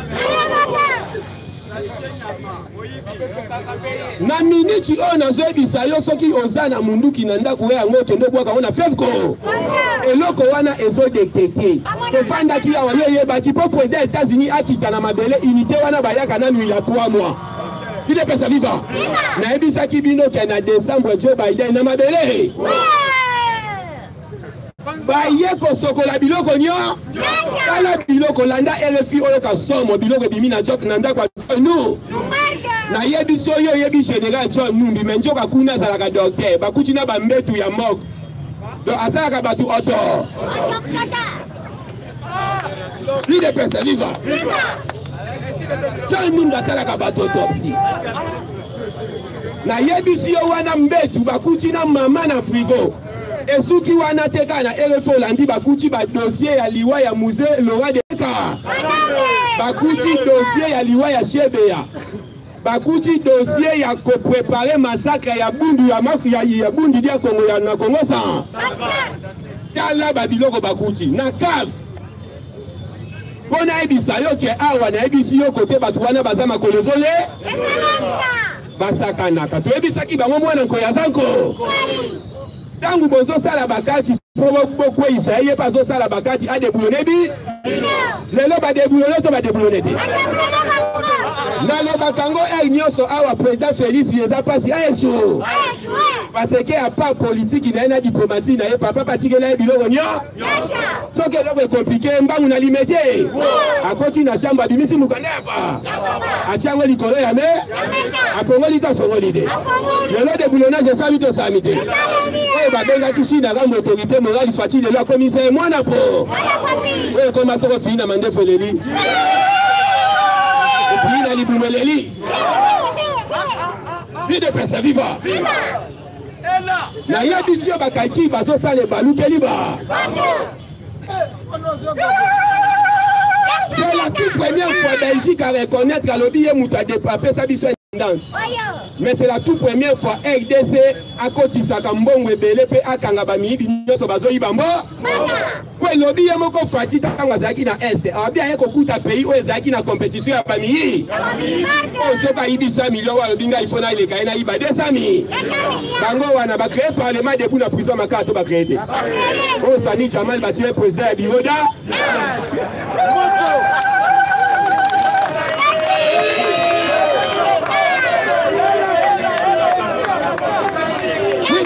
Viva. Yebisaki bango biso tokosakana te. Michel Djamba oyo azalaki ancien inspecteur général ya EP. Nadeilo Campbell oyo azalaki directeur général ya Seko. Bapesaki bango veta bafanda na bango babia ako bavita kamé pe bazwaka veta tango bakie na coup d'appel ekiti 13 abiso pe toke na coup le coup d'appel a reconduit kaka 20 ans depuis. Na yebisu ezali passe. To yebisaki bango politique na biso fete eloko pa. O fati na élection zaki numéro combien? Merci combattant. Ambassadeur Baroka 100.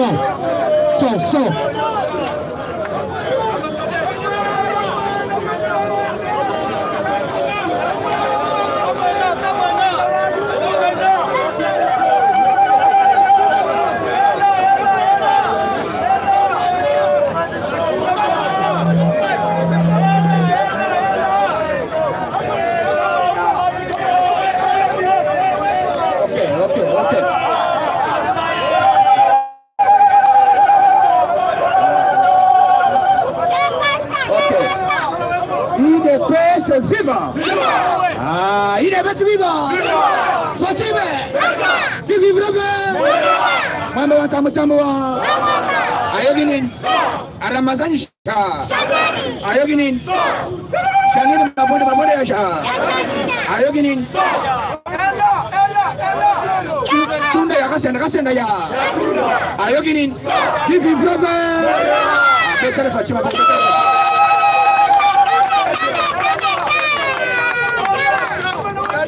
Salume! Un jour, on m'a dit que les bandits ont salama ou ébélé. Voté l'église catholique, mais Cholena en bon. Aïeba qui teke signature ya nomination ya Mbongo. Mutu asinya ngupo wako makardinal. Ezaki nani? Kivi vrema! Facha levite, nana halo banangaite. Zero kolapa.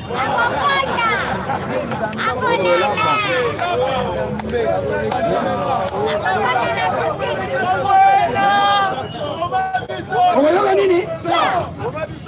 Sokande. Rencontre moko.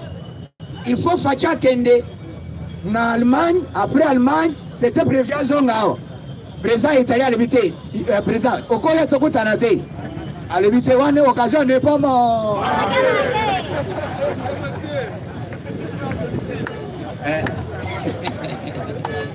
C'est la mona. C'est la mona. Sokande. Na butu ya lobby. Fachi kora mikora kosa na papa wanan.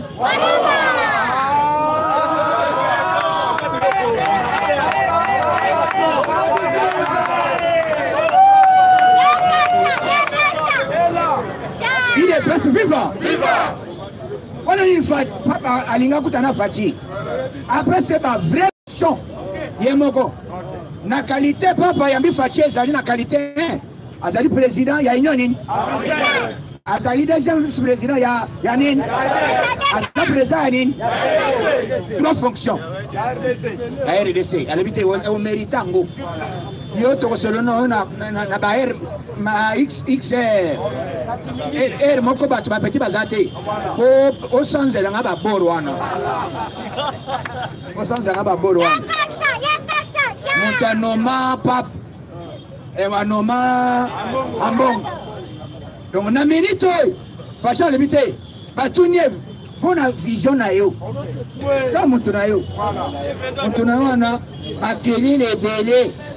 À l'éviter, Kobanga est président. Yondo ko choisi. Tout ça, le système est retiré.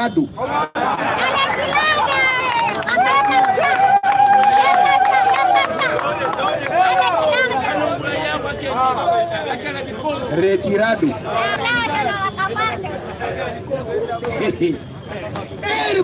Ambongo national bayoki ke Facha sana Italie. Parali bakoi makalika. Et vous offrez Facha à tout le monde la critique. Pourquoi pas bâtir une apostolique? Quoi qu'il ne koyoka Fachi. Est-ce qu'on peut gérer comme ça?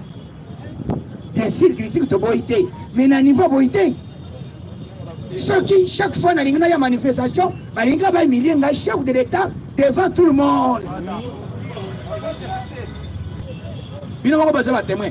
Ceux qui ont bon national baboy, vidéo yangoy. Pas national vidéo. La fin.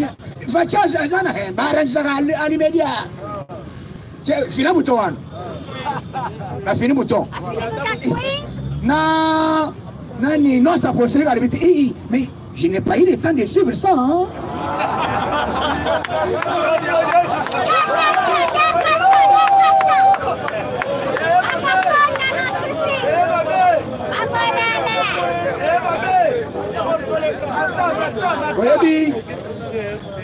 Oyebi Babiloko, les gens ne savent pas qui est Félix Sekechilom. Un enfant un grand leader et tout premier docteur en droit en RDC. Il s'appelle qui Félix Sekechilom? En matière politique, en matière politique, était son abeti boy. Non, ça possible à Otomok. Son abeti boy, pas par Otomok. Mais nazo c'est le vidéo. Ah, vidéo yango. Même président de l'Italie, à Tomoki. Alors, ça ne peut pas, même chez moi, ça ne peut pas, je ne peux pas être. Mais là, on va se mettre, démocratie, démocratie. C'est là où Koyoka.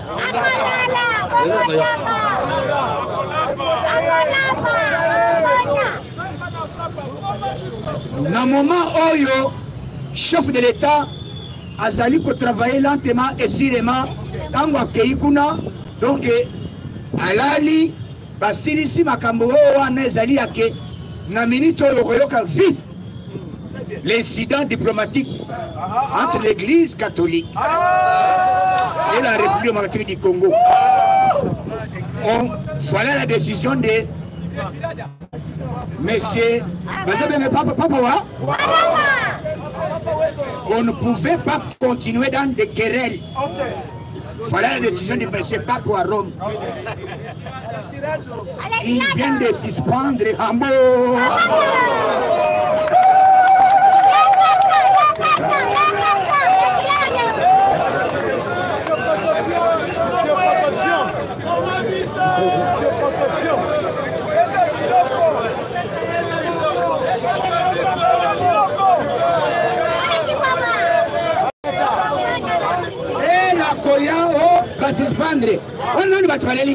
Nous, les sortissants, nous demandons, nous vous demandons. Il y a confiné, ça y est bien. Mais dans le lobby, bien papa lobby, il va sanctionner. Donc, le lobby, puisque seule personne où il y a qu'on lobake, nous a menacé, ça dit qu'à chef de l'État, ça dit capable de retirer signature naïe, avec ça parce que le corps motoir, soit on limite collaborer avec l'Église catholique, soit ceux qui ont lingi, motoir n'a pas de venir naïna bino, ce qu'on peut pas dans l'intérêt, que motoir ça la volonté boy, à limiter, en bon wolo.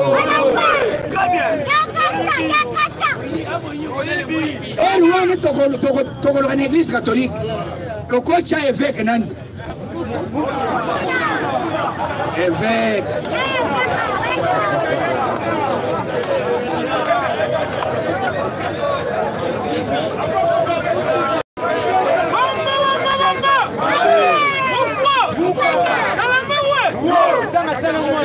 Pour créer évêque moko.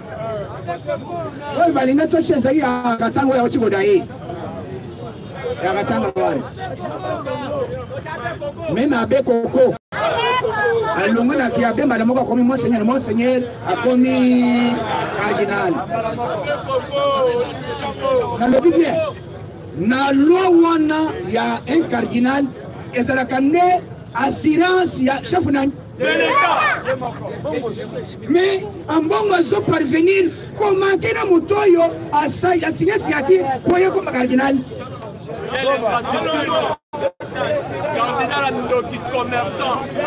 Na motoyo a zina cadeau, ya dip naye, na moi enveloppe, Asia apprécié, Asia quelque chose sur deuxième fois na kingakati. Vraiment, cardinal à l'Okoso. Nan boyoki, oui, ko humilier chef de l'État, na média, RTNC ça en direct. Combien de bateaux bayaka na matanga ya Mosem? Bateau boni bayaki na matanga ya Mosem, ba moni humiliation ya un chef de l'État. Humilié devant un individu qui a banzambala. C'est ça.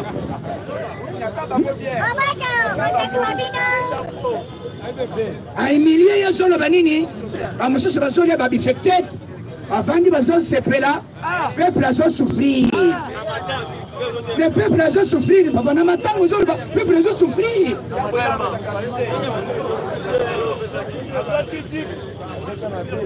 Pona nini ozita teka ozadi pona oteka la place fait. C'est ça. Pona nini ozwa nani biloka bato mbandaka ya bikoro.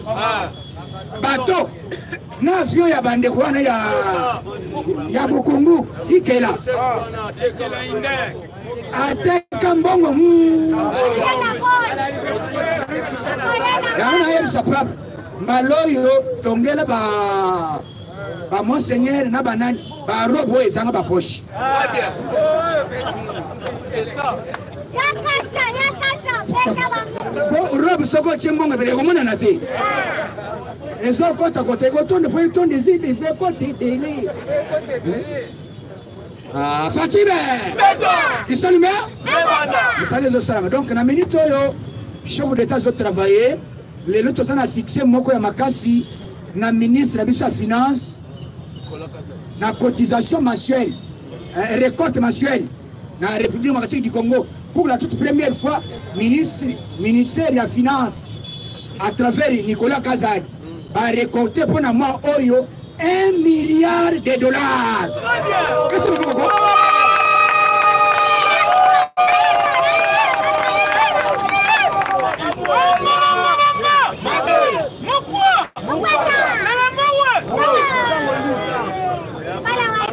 Mbala ya liboso depuis basala Congo na Afrique mbongo ya bataxe ya ba douane ya banani koti ministre a totalisé na fin ya mois oyo 1 milliard de dollars.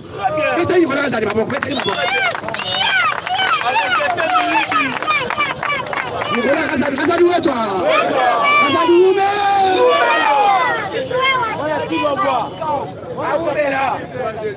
voilà. Bato basa na posa ya ko travailler on a biso kende liboso libali ye Sadio Mambe Sadio Kongolo ye Sadio Kazadi wetu Kazadi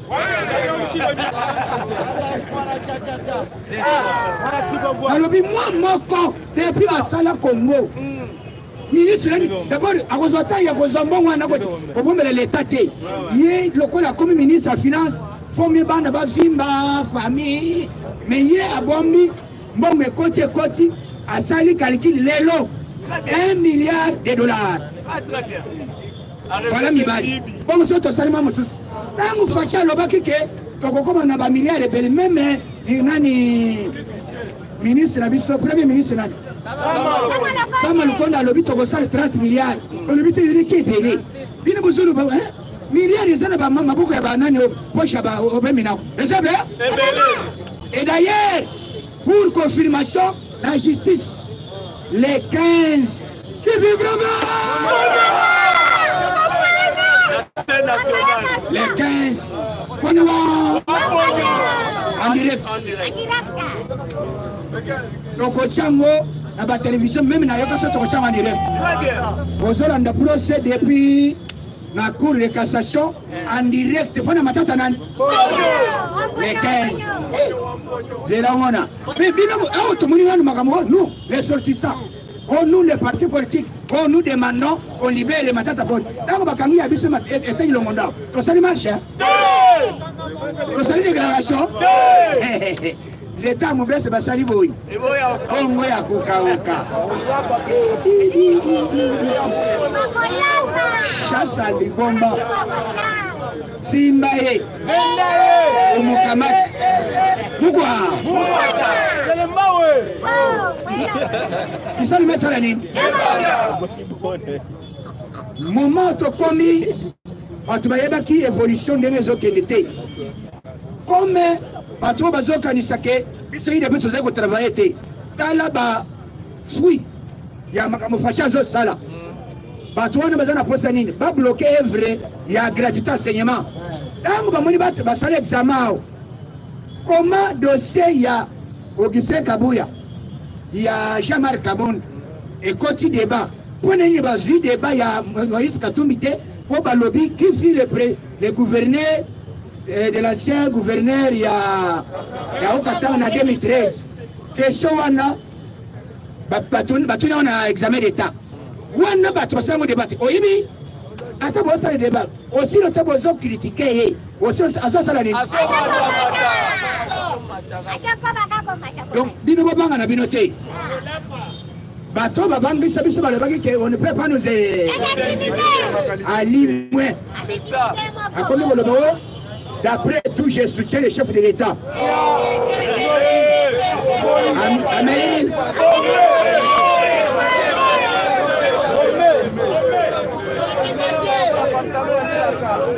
Alors, les peuples vivants. D'abord, nous allons soutenir les députés nationaux. Il y a une union sacrée à travers l'Assemblée nationale, même le Sénat, même le sénateur. On se va adhérer à de l'État. Et ça va voter, hein? Et ça va me soucier de commencer sur la monnaie à Top Congo. Jean-Marie Roulas. Il y a des demandes. Vous l'avez dit, non? Ah, et là, samedi. Alors, trop. La monnaie, vous sakani trop. Nazali, wana, nazo, c'est le chef de l'État. kosala nini Très bien. aza na maîtrise ya komaîtrise bato ya bombe Très bien. babombe na bato ya kululu aza na baspécialité wana Très bien. bato bongo nde toza na bango besoin bazala na vision ya nani omoni na kati ya pouvoir biso tokozala bato ya idps mais ezangi te ke bato mosu baposhi moko boye ezalaka ozoyeba politique ezalaka te kaka non te bien sûr idps tokozala majorité mais bamembre moko boye bazalaka zalaka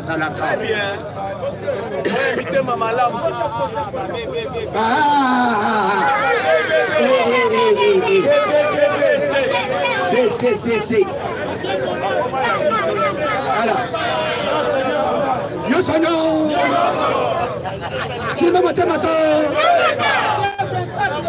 mon stratégique oui comme bango omoni soki moto aloni masango akoboka nini ndenge je kabila yelaka biso mpe tolanda lokolo tokoviole constitution te kaka awo biso mpe tocree ba aab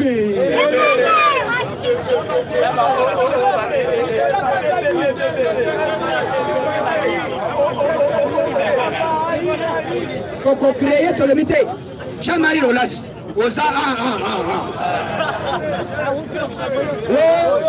atu nani o nani plus mobile Laurent batomona ozali de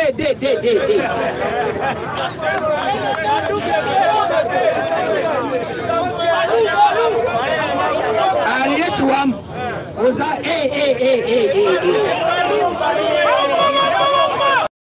ngai moko yokoso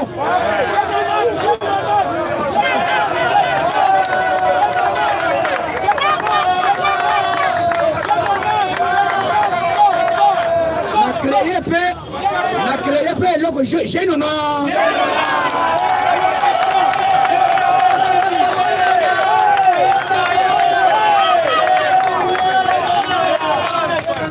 badepute ebe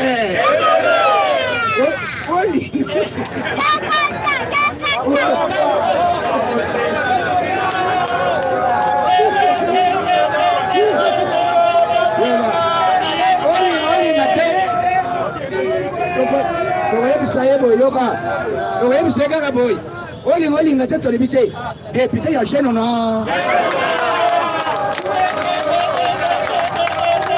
baprivé d'ailleurs boyoka pour constitutionnel bavolo bakokonda na su wana nini bazoregrete ile londe madila yekola mukalobi sokande fachi Assemblée nationale azi possession ya courine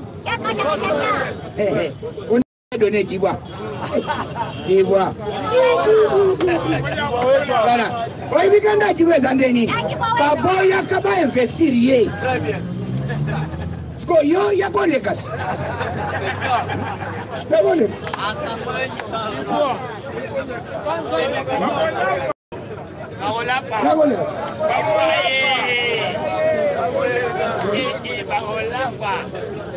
ye ayebi ke bino boseretira po bazala investi tala ere moko akotala alobi non liste vie la constitution de la République article 2 anéant 20 par 6 par 7 par 00 Félix Chiro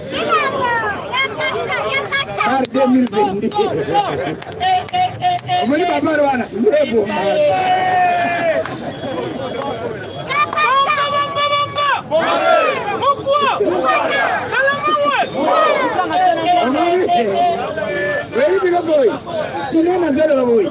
makambo susare moko oyo tozali na opposition ozongi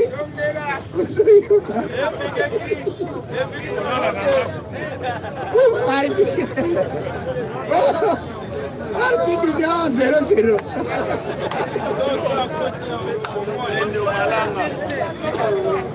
baba Azala esili. Okutika la mena bani pour numéro 6 basset.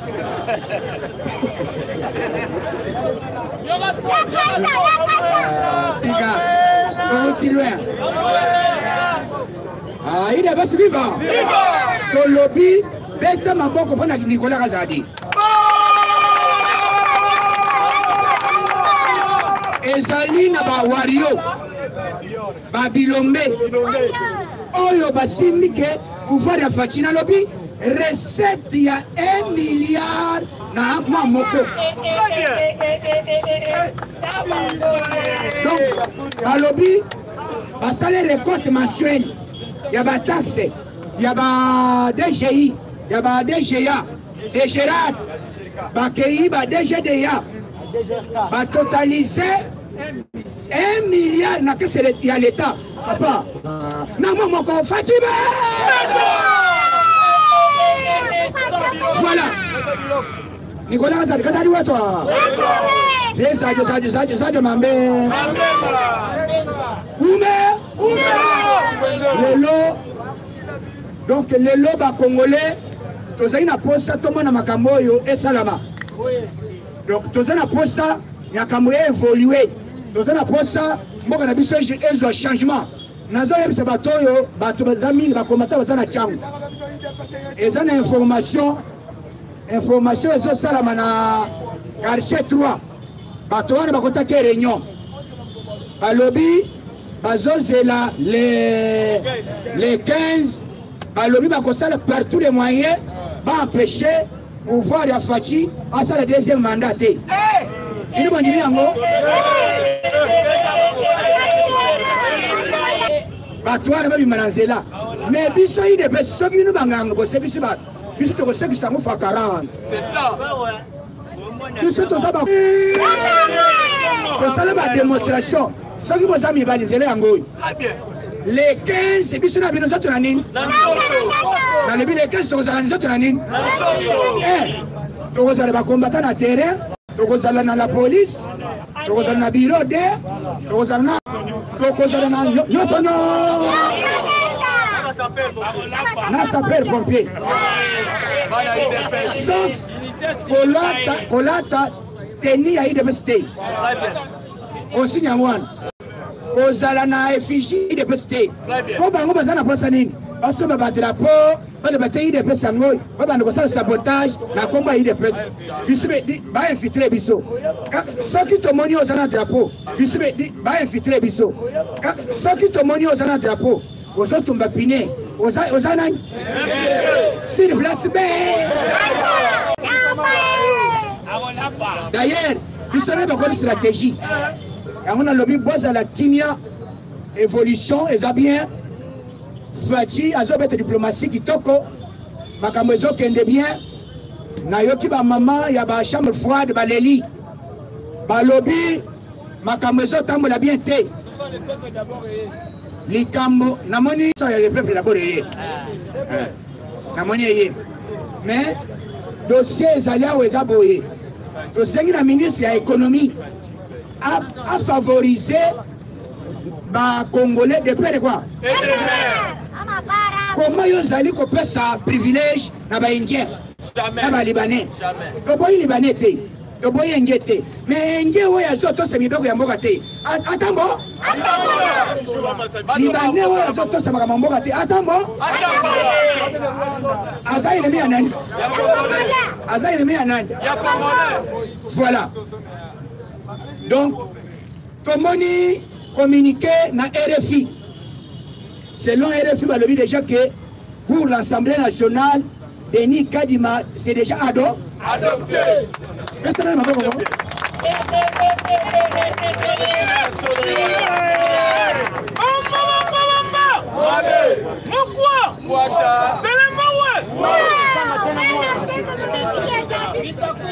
Donc, ma cambezo qu'elle est bien.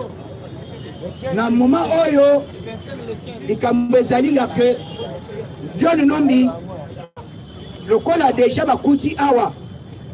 Balobi bien, bakeko kuta na ndaku ya John Numbi. A sali morgue. la chambre.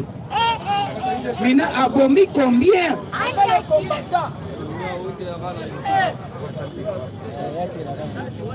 Signalé na RF. Moni Kabila, na batu na ye. Donc, bazo mérité pour prendre le bango vivant. Très bien, c'est ça. Hein? Donc, balobi bakuti na ndaku chambre moko na congélateur ya munene pona kocha batu na malili. Combien il a tué ici à Kinshasa? Bosoyok. Ici à Kinshasa. John Numbi Azatero. Criminel. Yamona sengi justice na biso. Et ça le mandat d'arrêt international. Parce que les recherches partout. Et si ba komona ye, ba kangai sans débat. Très bien. Ba kangai sans pitié. Na moto ya pesa ki occasion, ouais no maki que nom ezana. Kazembele imo. Parce que ni. Yeba problématique. Na mwasi na ye wana. Apoma bat. Donc makambo ezokende bien. Congolais nyonso, combattant nyonso, et si kozali, zala déterminé. Pouvoir royo, et ça pouvoir royo to conserver en goti mongolais ko sala ni. Monto kosa yote na ba division.